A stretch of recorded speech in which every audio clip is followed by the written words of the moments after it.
So, what happens when a mathematician and finance expert steps into the world of human resources and completely rewrites the playbook? Well, we're going to find out because today I'm joined by Carol MacKinlay. She's the Chief Human Resources Officer at Pebble and a board director for one of the first publicly traded cryptocurrency companies. Now, Carol, she's been a C-suite executive HR leader for 30 years, and her widely varied career has taken her from consulting and executive compensation to leading people strategy at companies like Binance US, Xero, and Plantronics. We're going to explore how data, diversity, and digital transformation are reshaping HR. We'll talk about what it looks like in reality for HR to be an actual strategic partner, and why HR can benefit from being more business focused. Carol will also help us see where blockchain and crypto are transforming the typical administration of HR, their impact on things like compensation, culture, and customization of employee experiences. Now, if you've ever wondered what it really takes to build a world-class company, a culture where in the age of disruption, people are thriving, this episode will change how you think about leadership, people, and the future of work. Welcome to the Working Well podcast. We're the show that explores the critical intersection of leadership, business strategy, sustainable human performance, and how they are defining the future of work. I'm your host, Tim Borys.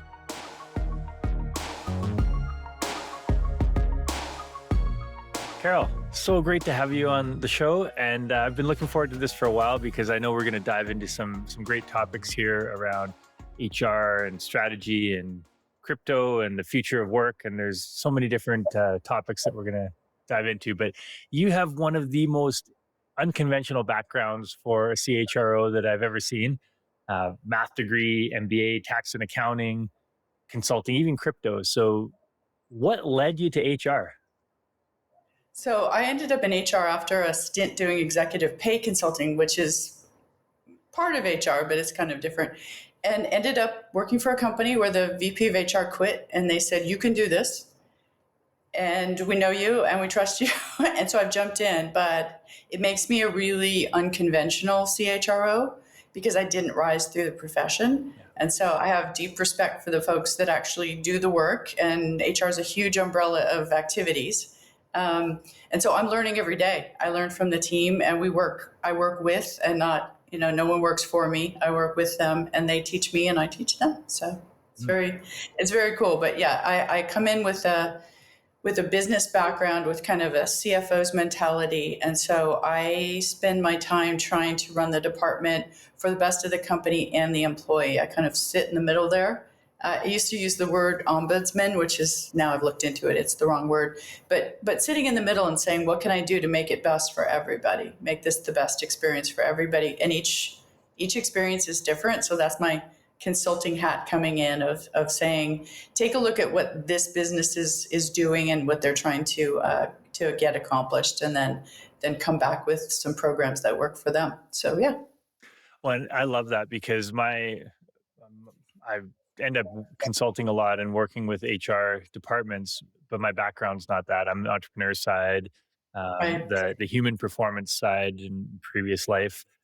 And so as after having run my own business, I get the business aspect. And for me anyway, I see that as one of the biggest gaps in HR these days is how do you connect it to the business?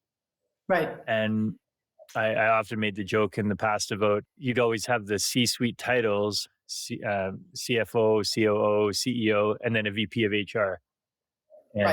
And so in my mind, that sets the tone for what the company and what the board and the C-suite think of HR.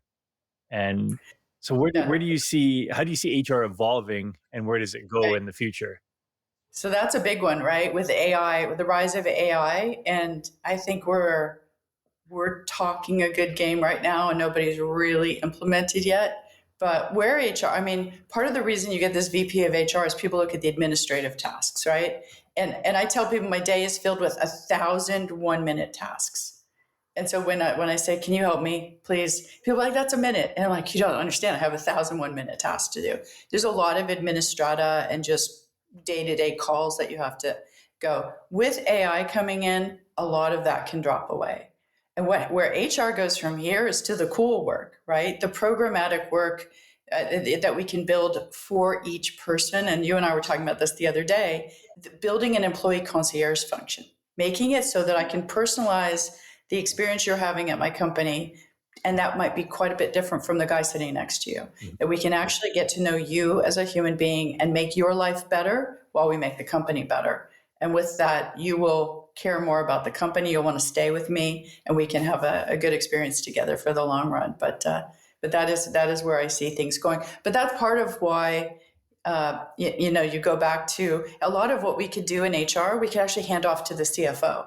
It is administrata at scale, getting it done, and so it's no different than when you look at the accounting group and some of that. Where I'm trying to spend my time is how do we minimize that, and how do we spend time making this the best place to work for people. Mm-hmm. So that's where I think people can rise.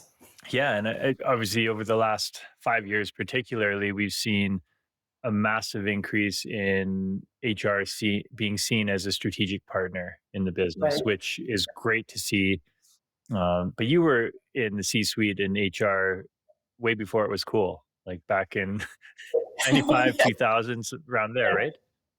Well, and I was telling, Francoise is our CEO right now, and I was telling her I can be annoying because I understand the business. So I have an opinion about how it gets run. And so I will dabble into how we get pipeline for sales and where marketing spend goes. But that's the differentiator. That's where HR people can really differentiate, is like get to know the business and what the levers of growth are, what the levers of success look like. A lot of people, I think, bring their toolkit into HR and say, this is the way I've always done it, or these are the rules. And we had a discussion this morning about HR is a counseling function.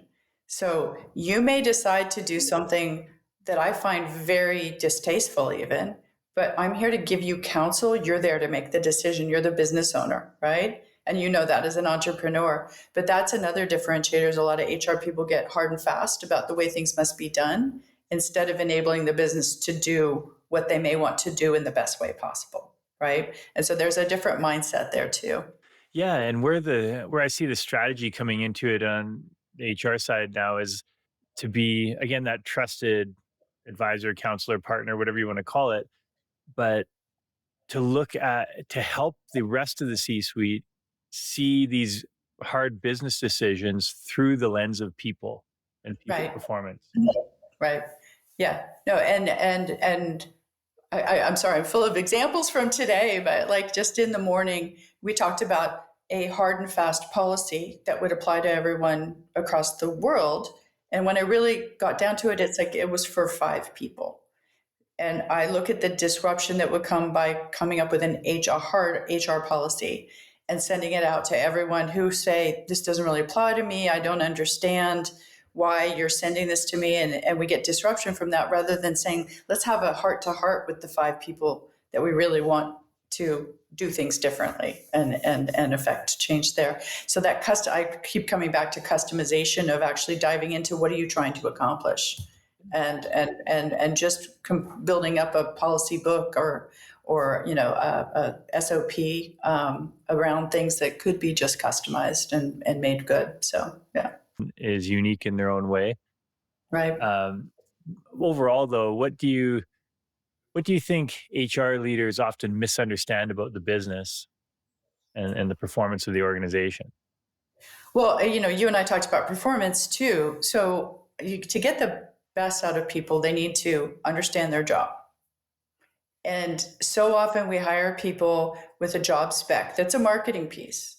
It's we're selling you. You should come work for us. It's going to be really cool. Here's what you do. But we never give them a job description, say this is what your day-to-day looks like. And it may not be exactly what we pitched you, right? Mm-hmm. I'm not saying that we're fibbing, but there's more detail, right? And there's more specifics to it. We don't talk to people about how they need to interact with others. I spend my day on communication issues. You didn't understand that if you don't produce the report on Friday, other people fail, right? And so not only do I need to tell you what your job is, what the expectations of your job are, I need to come back to you and say there's downstream repercussions of that.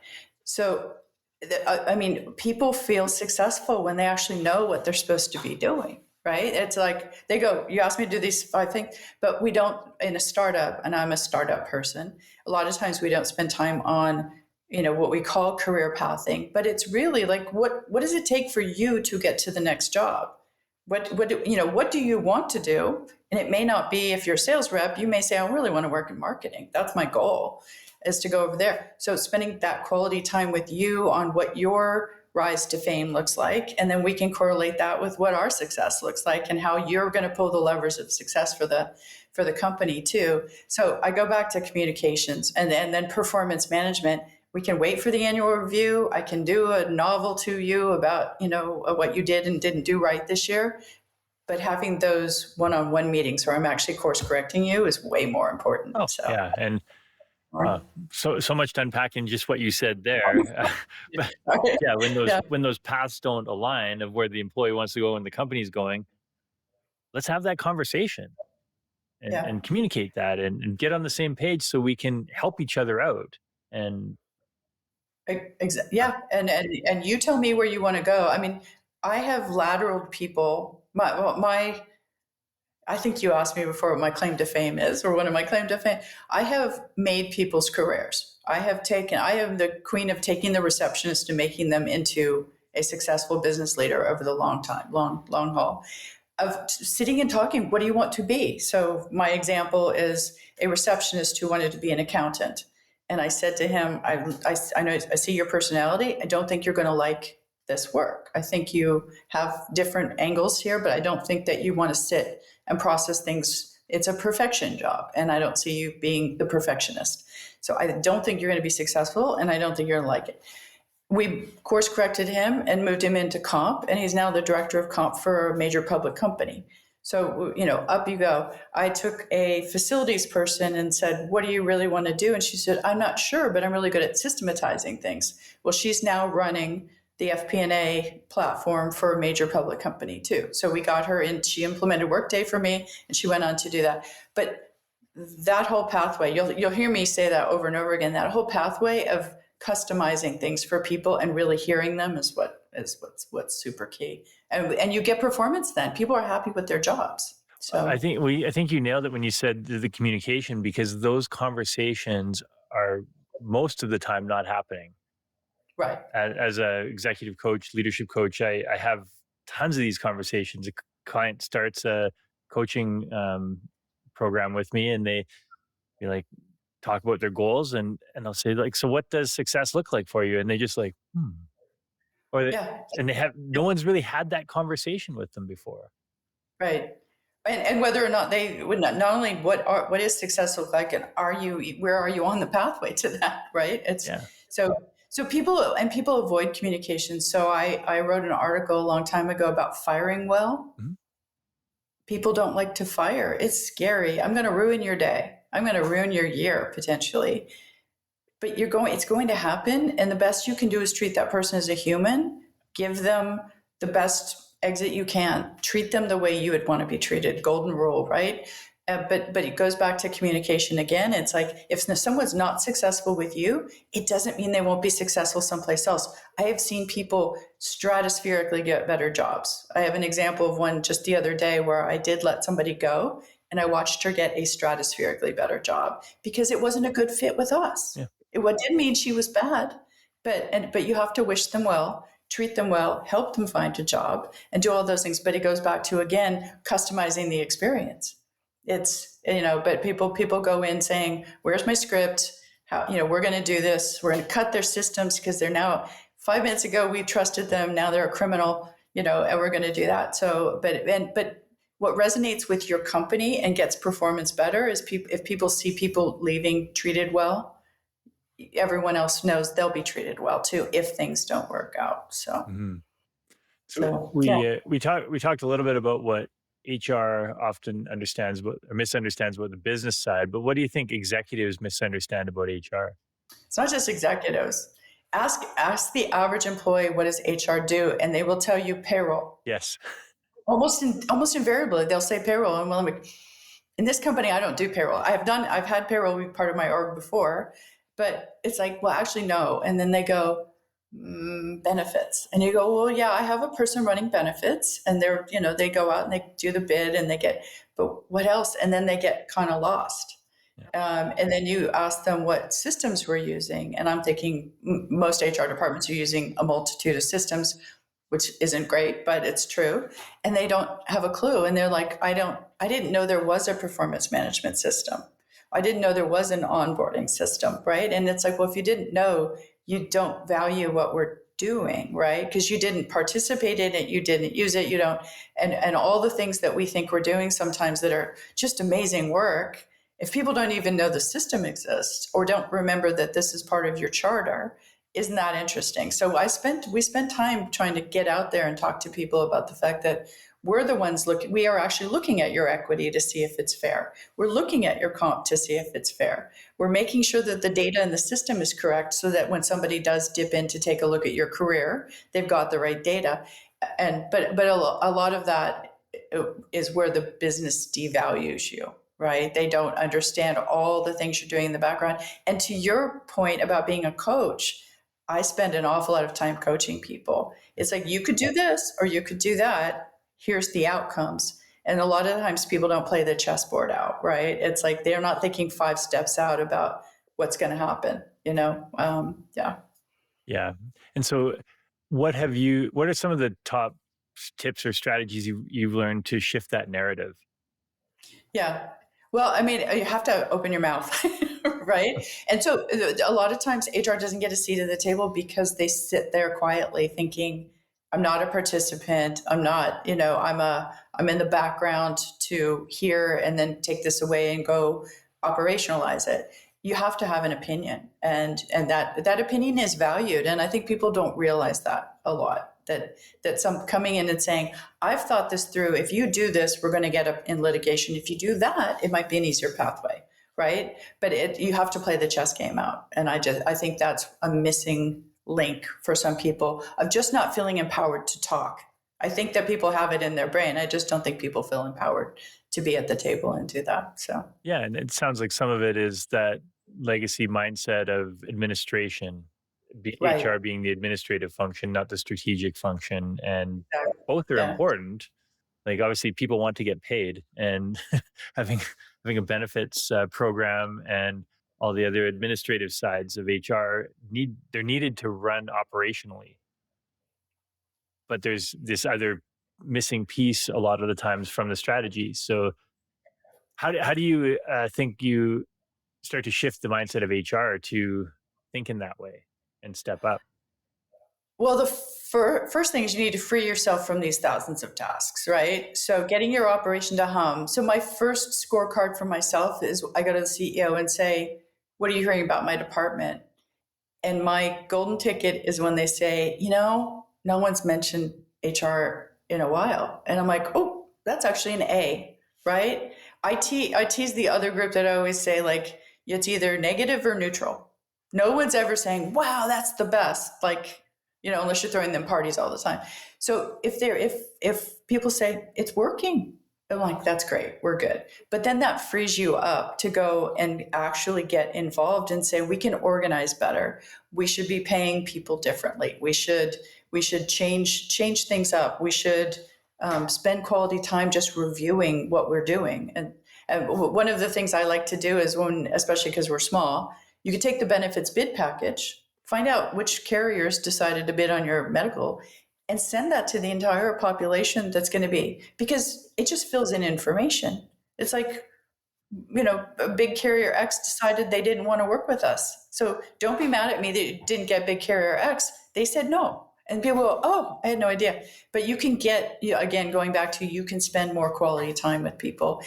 But first you have to get the operation to hum and bring down the noise. I worked with a group that was very proud of the number of Zendesk tickets that they got done. And I shocked them by saying, but the goal is to get the tickets to zero. And I'm like, yeah, so it's neither good or bad that you did thousands of tickets, but the goal is to get to zero. And they were like, wow. Because then that frees you up for better work. And again, I can get AI to come in and do Zendesk tickets and really, and then now you're out of a job. Get yourself out of a job and go do something cool. Go do something that's fun. Go do something that changes somebody's life. That's where people should be heading to in the AI world. Yeah. Yeah. If there's a whole bunch, if there are thousands of Zendex tickets, that means there are thousands of problems in the system. Problems potentially. But again, it goes back to it's mostly communications. Where do I find the form? Yeah. Who is our medical vendor? It's some of that where you just go like, I can set you up for self-service on that, and then I can go do something more interesting. Yeah. So yeah. So you, and some of this is what we've been talking about, but you've mentioned before that your goal is to sort of up level HR for what boards and the CEOs actually want. Right. In practice, what does that look like? So I am on a public company board right now in the crypto space. So we would probably talk about crypto We too. will get But into that, yes. I got pinged yesterday on LinkedIn by a woman who is a very senior person in HR at a public company. And she said, "How did you do it? How did you get on 3 boards?" Because I did for a bit, I was on 3 boards. And I said, it was all personal relationships. So I can't point you to a job board. I can't point you to anything particular. There's no search firm that found me. These were personal relationships where I added value to them. So they invited me in. I actually gave up my time. I gave up my expertise. I gave my opinion. And they said, you know what? This would be helpful. So it's exactly what I'm saying for, within the company of having an opinion, having a thought process, coming up with a strategy, arguing. I always say I will argue a business issue to death and then go have lunch, right? It's like, I'm perfectly willing to have an argument with somebody and then be friends. It's, that's okay too. We're trying to do best for the business, but it's the same thing for up-leveling HR to boards. The reason HR folks don't get invited to boards is people don't see that they're going to add the value. But if you can add the value by saying, you know what, maybe you want to hire this person, maybe you want to do a comp plan differently, maybe you want to, I've actually digested your strategy, and so I can understand actually what you're trying to accomplish. And God bless JP, who's my CEO and chairman of the board at Exodus. I bring him wacky ideas all the time, and he's like, I never would have thought of that. But wow, okay. So I maybe out of the box and a little bit off, but I do feel like I'm adding value to that business and bringing him some well thought through ideas. So yeah, and having an opinion is, I feel, is always very important. Sharing that opinion, even especially in the critical moments. But it's sharing the opinion. It's also knowing when to release, right? So you can stand your ground and say this is the wrong thing to do, to your own detriment, to the detriment of the company, really, of creating friction. You have to know the business gets to decide, and you have to back away. So it's no different than the legal group has to do the same thing. They are of counsel. We are of counsel. We are here to give you our opinions, our advice, to tell you it's probably not a great idea, to give you the bounds of the magnitude of the problem that you're going to get when you get fined. But in the long run, it's the business's decision, and you have to run with it. Yeah. And sometimes there's broken glass. And that goes back to the communication aspect of being this disagree and then align, right. where we debate it out and okay, great. I've said my piece, you've said yours, and here's the decision. Awesome. Okay, I will help you implement that. Or I'm going to leave because I really disagree completely. Right. And there are those, right? There's, you get into ethical dilemmas. I worked for a company that was charging credit card rates that were astronomical, and I chose to leave, right? I've had those come up in my career, but rarely. Most people are, sound. They have sound judgment, and sometimes we all have to learn too. But yeah, exactly. It's at the end of the day, there's no reason to take on a personal vendetta or a personal problem with a business decision. So, yeah. You mentioned the startup environment, and I know a lot of companies these days, with how fast change is happening, sort of feels like a startup environment in certain ways. So how do you balance those business needs, the people needs, and culture building when things just feel like absolute chaos? So, Velocity Global was the name of our company earlier this year. We just rebranded into Pebble. That is part of our journey in the 9 months that I've been here. I came into my first all hands meeting and said, I've been hired to create change. This is a company that's been around for over 10 years. It's been very stable. And some of you may not like change, and that's okay. And it's okay to opt out. It's okay even to struggle with change, but we are going to be making a lot of change this year. And if you don't want to be here, raise your hand and we'll part ways amicably. We'll help you get on your way. And it shocked people that I would open my mouth in my first all hands and say, you may not want to work here anymore. But it's the truth, right? It's absolutely the truth. But to be the best thing you can do about culture is to be upfront about what the culture is. Culture comes from the CEO, right? A lot of times the person in my job has the chief culture officer. It's not. We're translating what culture looks like. And culture can be good culture, it can be bad culture, it can be whatever, but every single piece of HR touches culture. Mm-hmm. If I offer you the richest retirement plan in the world, I'm going to get a different group of people than somebody who wants stock options. And they want to be in and out in 2 years and when's the IPO. So I'm hiring different people with different mentalities and all of that, but it all comes from what is the CEO trying to build? Do we want a fast growth company? Do we want a stable company? Do we need different parts of the business to act differently, right? And so I need to apply that across this myriad of things that go on in HR to make sure that we're getting the right people in the right places with the right mentality. Mm-hmm. So all of those things kind of come into play. Yeah, I like that approach as well. And I agree, the old saying, the tone from the top or whatever, but yeah. There's also the day-to-day reality, because I've consulted with lots of companies over the years and coached in different companies where they're rated a best place to work. They've won all the awards, they've got all the programs in place, and the day-to-day reality for employees is that work sucks. Yeah. And they're stressed out, they're burnt out. There's got a laundry list of benefits options that they can access, but I'm like, none of that matters when your boss is an asshole. And fundamentally, that's what it comes down to, right? People enjoy their work because of their manager more than anything else. I'm a huge nepotism person. I love nepotism. Bring your wife, bring your kids, bring your grandma. I worked at a manufacturing company. We had one production line in the US, and it was an entire extended family of 40 people. They brought their lunch, they brought the kids in from daycare, and they stayed there for 30 years. It was fantastic. And so, yes, are there minor HR challenges with that when you say, you know what, it's time for grandma to go, she's not performing anymore, I'm sorry.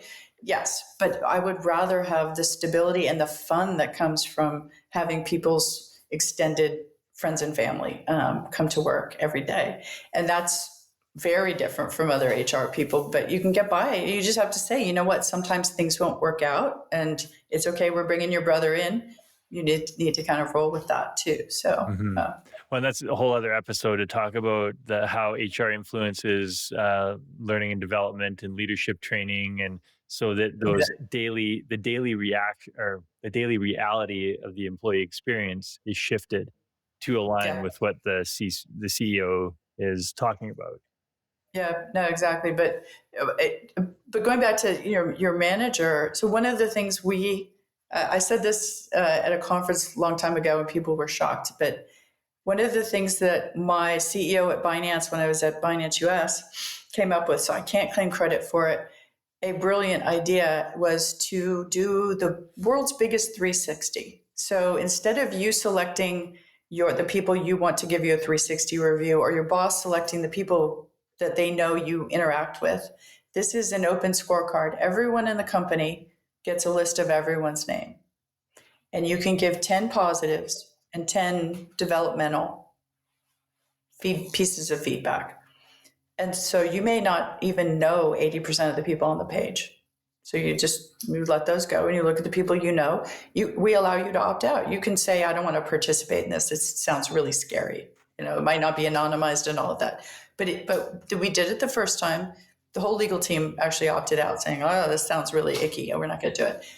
But people were able to vent their issues with people, and people were able to give kudos to people we'd never heard of before. So the net result was we had like 30, 40 people that got like 10 or more positives, and you could go to them and say, well, Tim, great job. You got 15 positives from all these different departments. We anonymized the feedback, and here's the feedback. What we really enjoy is that, you get your work done on Thursday, or that you bring food on Friday even, right? And then the people who needed feedback, now no one can complain to me that people don't know the person sitting next to them is an idiot. Now here's your place. So we could go back to those people and say, do you know that what you're doing is affecting other people? Do you know that other people watch you watch movies on your computer all day? Do you know? Like, this is, now you have direct feedback. And the second, third time we did it, it was cathartic. People were like, when do we get to do that again? Mm-hmm. It's like, oh, we really want to do it. And also raised the bar. Now you have an incentive, if you got no feedback, to go to the next level, right? Why did I not get any positive feedback? I'm going to work on that. And if I'm at the bottom, it's like, wow, I want out of this puddle, right? It's like, Carol came and told me 5 people said this mixed bag of things about me. I don't want to have that happen again. So the bar just gets raised. So we're about to do that again. I highly recommend it. We actually built custom software to do it, but we did it the first time on a spreadsheet. So 5-column spreadsheet, it was pretty simple. And then we just anonymized it and gave the feedback back. But going way back to your question about, going to work, managers don't always see everything. Yeah. And so how do you get people the best feedback they can to do the best job? And that was one way we did it, and it worked really well. Yeah, so. That's brilliant, because 360s are often just within the people the leader chooses, Right. or within that direct scope. They aren't usually reaching out to other departments. And then if you ask 10 people to give you feedback and 5 really don't have any, it's fairly obvious who the one negative person is, and then they won't give you the feedback because it hasn't been anonymized. And so it's very interesting. But yeah, no, I've heard of companies doing this kind of verbally and different, but this was, we really did get to the point that on the third try, people were asking for when we were going to do it again. So I'm looking forward to it. Is that something you did annually? We did it in the 2 years I was there. We did it 3 times. Okay. So it was whenever we thought it was the right time to do the next round. Okay. Yeah. So if we shift, this is awesome, and there's so much more we can go in, but I want to shift to the AI and crypto, and all these things are starting to influence how HR shows up. So what do you see as the opportunities and the risks for HR and businesses in general? But your mandate is HR these days, so yeah. No, so on the crypto side, so been at a crypto exchange, running HR there, on the board now of a crypto wallet company. You can get paid right now, no matter who your payrolling company is or who your employer is. You can get paid right now by having a crypto wallet and giving that to your payroll. Now, as the HR person, would I recommend that people take all of their payroll in crypto? It's a volatile asset, right? Where the US dollar is tried and true, and it's going to be stable, and off you go. So Binance US, we allowed you to do 10% into your wallet. That was literally, we call it fiat. US dollars are fiat. Home country currency is fiat. Put fiat into your wallet, and then you convert it into the coin that you want. So it already exists today. We're doing it for our thousands of supported employees. It's better when you can split it in 2, and you can have 2 different, you can send it to your savings account and your Bitcoin wallet or your crypto wallet. Where this evolves, where I see businesses going right now, the wallet companies want to be banks. The credit card companies want to be banks. Everyone wants to own your payroll because that's probably your biggest source of income, right? So as everyone rushes in there, Jamie Dimon has now changed his mind and said they're going to do stable coins, right? So where we're all seeing things change is there used to be thousands of tokens. There's Dogecoin, and there's, little fart coin, and all the different things that might come up. Stable coins, Circle went public recently. Stable coins that, float with the US dollar, float with your local currency, those are on the rise, and getting paid in stable coins makes a lot of sense, right? But as things evolve, we're tokenizing everything. I can tokenize fairly soon, we'll be able to tokenize IBM stock, and I could pay you in IBM stock as a token, right? It's the approximation of.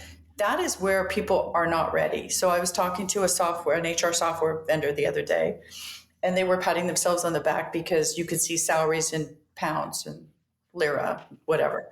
I'm old. I said lira, but I got you exactly what you're talking about. Turkish lira, right? But I said, so how about Bitcoin? Do you have the Bitcoin symbol? Can I denominate in Bitcoin? And they're like, what? And I said, how about USDC? And they're like, what? And I said, this is simple software programming, but why would you not get ready for this? Because like under 10%, it's probably 7% right now are paying in some form of crypto around the world. Really? It's coming though. It's coming. Yeah, no, there was a study done. We referenced it in a blog that we did, but about 7% of everybody has the ability right now to get paid in crypto. But boards of directors are not going to jump on having a crypto portfolio. Exodus is actually accumulating Bitcoin, and that's part of their whole strategy, like MicroStrategy or Now Strategy is. But most companies, our expertise is not to hedge crypto and have it in a treasury. We're going to partner with somebody else who's going to actually be able to do that. But that's where I see this going, is people will be able to, going back to my customization, you should be able to get paid how you want. So if you want some of it in US dollars, some of it in Bitcoin, and some of it paid to grandma in Mexico, we should be able to do that for you. And I don't think the HR world, and particularly not the tech vendors, are ready for that. We actually have a PM working on exactly that at Pebble to get ready for the future of how people, to be able to pay people the way they want to get paid. So, and aside from paying in Bitcoin, I see, in a way, and maybe this is just my newbie brain thinking about it, but people get things put into their 401k and different RSP retirement accounts, and so is it just the same as just allocating some into crypto wallet? Right, exactly. And I would imagine firms like Robinhood and those would be able to open an IRA for you where you could, where you'd be able to put tokens into it and that kind of thing. But it's all there. But then there's, on the finance side of the business, we have an investment policy, right? You have to. We're processing over $1 billion a year of people's payroll, right? So you have to have an investment policy saying we're going to keep it low risk and all that. But now you're going to have an HR policy saying what's my risk profile. And I don't think HR, people think about it a little bit with the 401k. We get advisors to come in and say, you should be in these 4 or 5 funds because they're least risky, but they have an array, and you can get some things going there. But now it's going to be like, well, how much are we going to allow you to get in this? How much are we going to allow you to pay your car loan off with? How much, it's going to be, as we cafeteria payroll, really, what's your risk profile and how much you're willing to accept. And that could be a differentiator in accepting a job. It actually is, right? Back before I knew what crypto was, I had a fairly large group of software developers in the Upper East Coast. And they very much they would have enjoyed it if I didn't take their social security number and paid them in crypto. And I'm like, I don't know what this is, and my risk profile is not there. So we're not even going to talk about it. But times have changed now, right? But making sure that you're compliant as a business is important, and that's where we're heading for the fact. I'm all over the place, but I'll keep going. Pebble is heading for the place where you don't need an HR department necessarily. We can employ anybody anywhere. You can roll up your entities and we can employ the way you would want to employ, and you can focus on the business side of your business. That's the total addressable market of where EOR could go, is everyone who's getting paid. And then being able to do the more out of the box types of things for people. So, yeah. Well, I see, aside from Bitcoin, like the blockchain technology in general, how do you see it reshaping like different employment structures, global hiring, employee ownership models? For sure, right? Again, Exodus has tokenized their stock, and I think there's 2 or 3 others that have done that. That is coming soon, right? So you're going to get used to buying tokens potentially through Fidelity in your trading portfolio. So I think it affects potentially everything. In some of the second world countries, not even third world countries, having property ownership is limited by the ability to store the documentation that you own it, right? The blockchain is going to change all of that. So going back to legal contracts, employing you through the blockchain and having your contract be online, having your payments even be online and almost automated that way. There's a lot you can do there. There's a lot. So yeah, it's still in its infancy. I mean, HR always seems to lag. It's the one complaint we always have, why I have so many vendors and all of that. HR lags in tech, but I think we may see some pretty big vaults forward soon on how we record things. So Yeah. I think we're already seeing that from companies that are forward thinking and embracing this opportunity, whereas there are lots of others that are digging in their heels. And I think we start to see this separation really quickly of those that are embracing it and the change they're able to make versus the ones that are putting their head in the sand and saying, I think we're just not going to do I that. want to go Yeah. back to how it was. Exactly. But it goes back to, well, and boards of directors, again, they need to be able to understand and digest what's being proposed if new things are. But it's going to become, how to get to be an employer of choice is going to be able to offer people what they want. And, the cat's out of the bag with post COVID of people going return to the office. I'm seeing people want to return to the office, and it's tough. We have our development group in Palo Alto now, and we're having to sort through people's personal wants and needs, right? Of people saying, "I'd love to work for you, but I've got childcare," and that's what I've signed up for. So making sure that we have an experience that works for everybody. Yeah. And that again is another entire episode on the Yeah. implications and message that return to office sends and what is your addressable population and people you can recruit. Right. Well, I mean, I still think we're in phase maybe 2 of 8 of where offices go to. Offices aren't going to go away. The collaboration you get from an office is fantastic, right? We all like that, but we don't want to do an hour and a half commute. Mhm. So, WeWork had the satellite offices that's kind of come and gone and come and gone, and it keeps kind of chugging along. But having smaller offices, maybe where you even drop in with partner companies, right? Where you can hub and spoke and do that. Where I live, there's what will soon be the Uber of helicopters. Mhm. They're going to do short stint flights. So I potentially can go from my home in Monterey to San Francisco in 25 minutes on a personal helicopter with no pilot, which is even crazier. It's like a drone. But that's coming soon too. So then I could get to the office and I can get home in a reasonable commute if that all goes. So I just think it's going to evolve and evolve again and evolve again. But the reason right now to return to the office, the collaboration is great, but people are like, what's in it for me? Go back to the obvious: food, beer, camaraderie, fun, right? And that's my job, is to make sure there's some compelling reasons to go back to the office. Mhm. So Yeah, and we could completely go down that rabbit hole.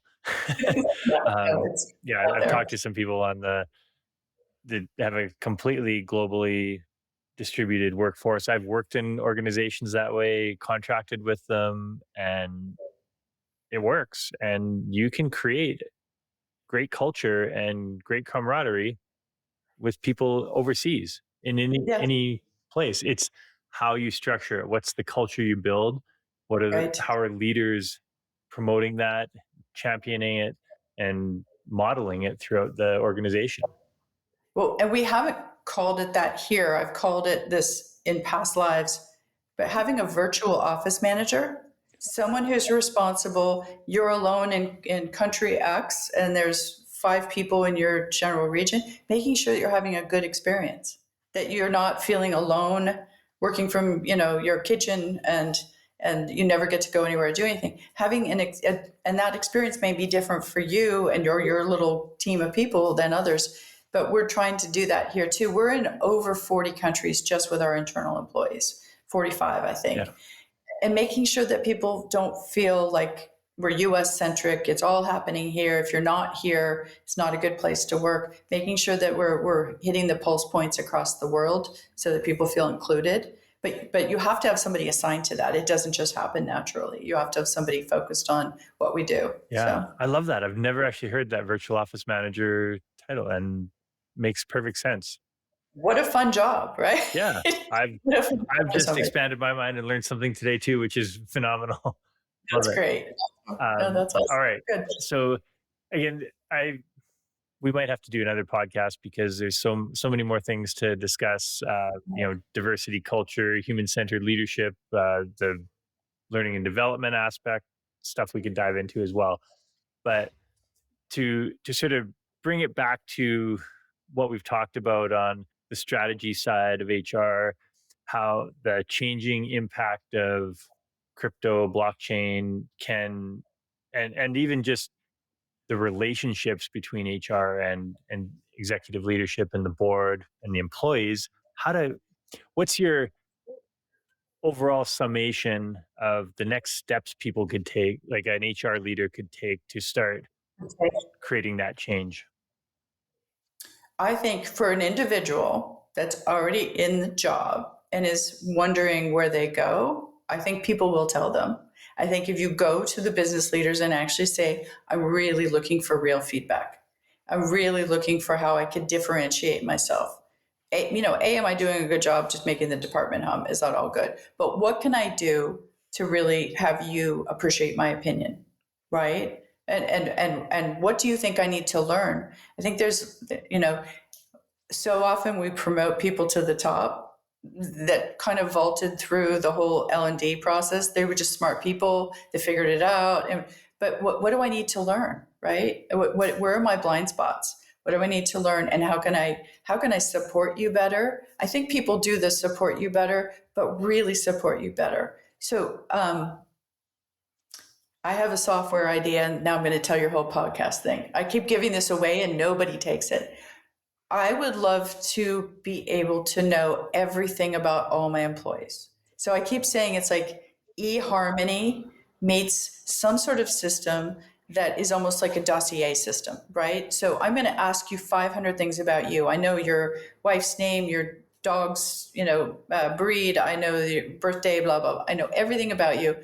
AI can now help me build a dossier about you that says, you know what? You should send Tim chocolate cupcakes on the third Friday of the month because that's a sacrosanct day for him and he loves chocolate cupcakes, right?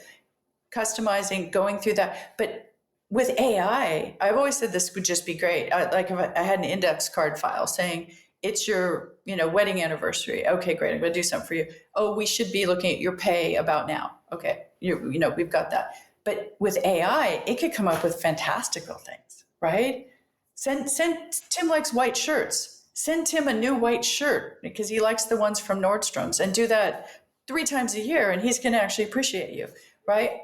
Where could software lead us from here? That would be fun, right? But that's where this all comes together, is just really knowing who your clientele is, and helping them rise. Every single business leader is going to say, you can do your best job in HR if I actually see performance rise. And that weighs back into your whole background too.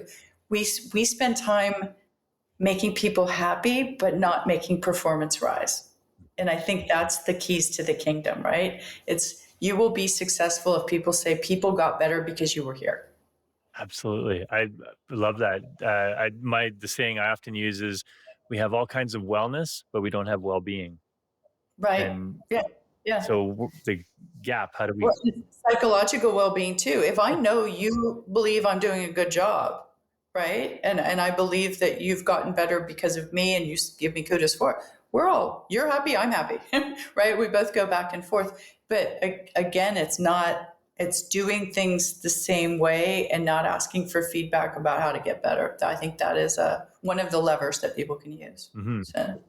And I love the idea about that dossier CRM slash AI driven employee experience accelerator, we'll call it.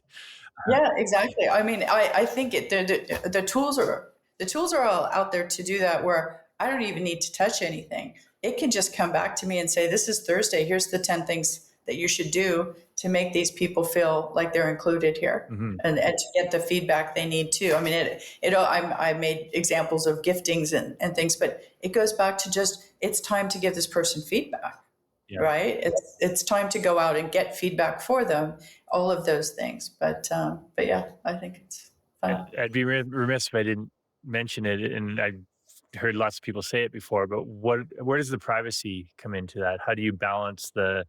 You have to let people opt into this. It would have to be an opt-in, and there's going to be people who would absolutely opt out. And that's, again, that's the wonder of technology. It's like you could just say, absolutely not. I don't want you to know my birthday. I don't want you to know my wife's name. I don't want you to know anything about me. I just want to do my job. And that is your, again, that's concierge to you. Yeah.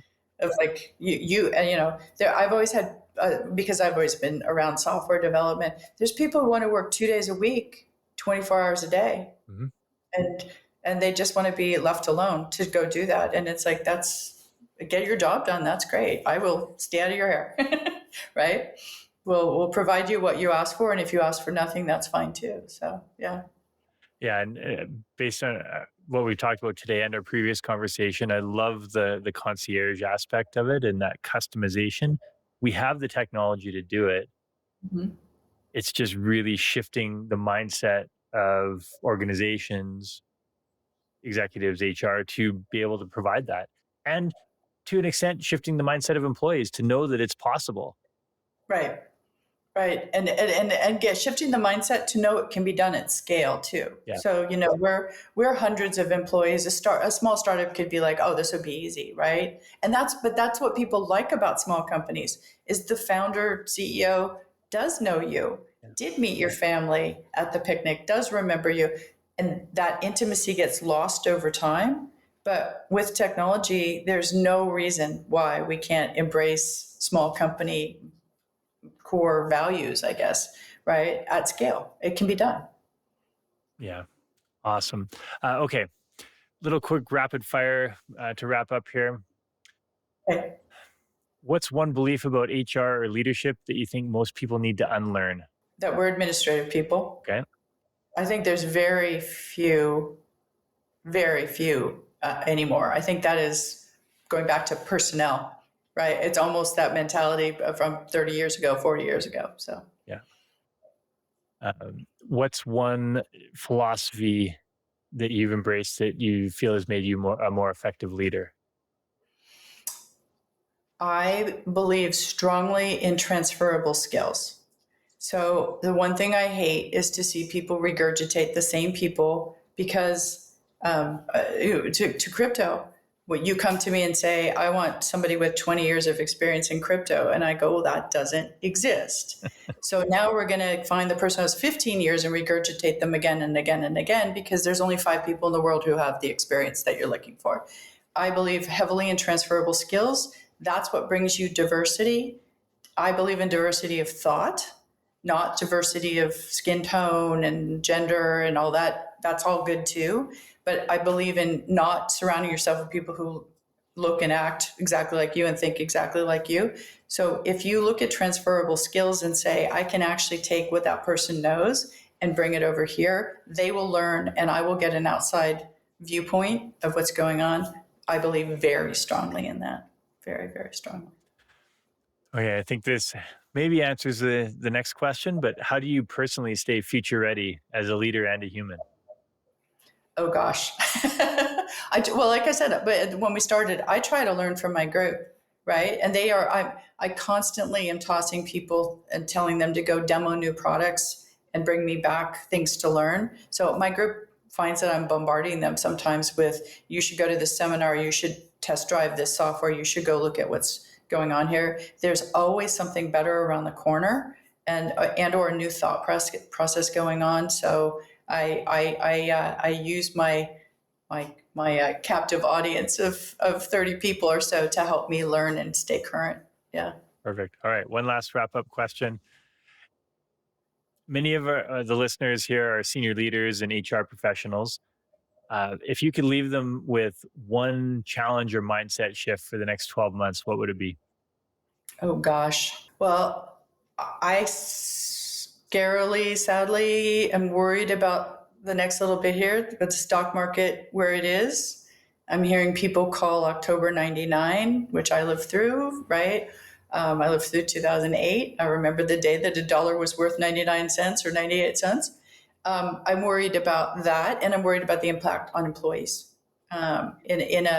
in what has been a tough market post-COVID with inflation and all of that. I think people need to get ready for, if the stock market does correct, and it corrects hard, what they might need to do to make people whole. And I hate to end this with kind of like a sobering thought, but I do worry. It's been euphoric these last few months, and I worry. So yeah. Yeah, it's going to be interesting, and we're definitely due for a correction. Well, right. And so, they said the fear and greed index today was still neutral. So we still haven't gotten there. The market could still run, but I just worry that we could have a pretty legitimate correction and people will get very, very fearful. And we need to do what we can to rally the troops and make sure our companies all feel good about where we are and that we're going to take care of them. So thank you so much, Carol. It's been an absolute pleasure. Now, before we wrap up, I just have to ask, where can people find you? Thank you. Website, LinkedIn, etc. LinkedIn is an easy way. Obviously, I'm one of the, I will now say this and then get bombarded. One of the few people who actually responds to pretty much every LinkedIn message I get. I had a CEO at Plantronics who told me that was my job. And I'm like, he said, answer every phone call, answer every email, answer every LinkedIn. And I'm like, and I tried. I was like, okay, it's a challenge. I'm going to give it a shot. So I still try to respond to people, but that's the easiest way to find me, I think. Obviously at Pebble, and if you want, connected, one of the things I wanted to mention just to the audience is we feel like we're advisors to everyone around the world because we're in 185 countries, but that doesn't mean that's a sales pitch. We're here to help, and we want people to trust us. If you need help, if you feel like you have a corner case someplace, our sales team's happy to kind of walk you through what you might do to get out of it. And that's not us trying to sell you business. We're happy to do EOR, but we're also happy to help. So if people have questions, I'm happy to refer them into the right people. So thank you so much. This was fun. Appreciate it. Awesome. Good. That wraps up another episode of the Working Well podcast. If you enjoyed the show, please rate, review, and subscribe wherever you get your podcasts. Now, which guests or topics would you like to see featured on the show? Message me through LinkedIn or on the contact page of timborys.com with your ideas. Thanks for tuning in. I'm Tim Borys with Fresh Wellness Group, and I look forward to seeing you on the next episode.